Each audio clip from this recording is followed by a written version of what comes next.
Hello everyone, কেমন আছো সবাই? আশা করি সবাই অনেক ভালো আছো।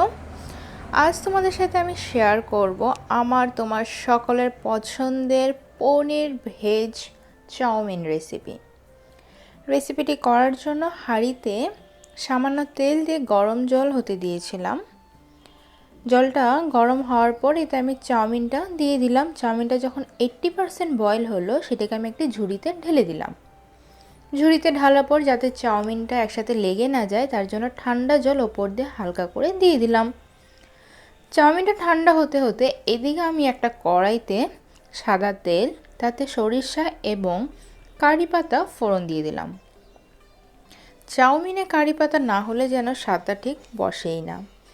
তারপর এক এক করে আলু, আদা, গাজর, টমেটো হালকা ভেজে নিয়ে দিয়ে দিচ্ছি আজকের স্পেশাল রেসিপির আইটেমটি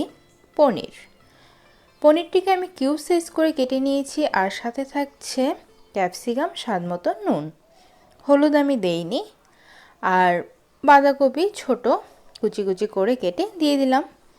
সবজিগুলোকে খুব বেশি একটা ফ্রাই করিনি, হালকা ফ্রাই হতেই সেদ্ধ করে রাখা চাউমিনটি দিয়ে দিলাম।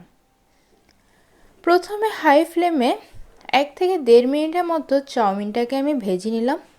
তারপর মিডিয়াম ফ্লেমে আরও 2 থেকে 3 মিনিট ভেজে তৈরি করে নিলাম আজকের রেসিপি পনির ভেজ চাউমিন। তোমাদের কেমন লাগলো কমেন্টে অবশ্যই জানিও। Thank you for watching.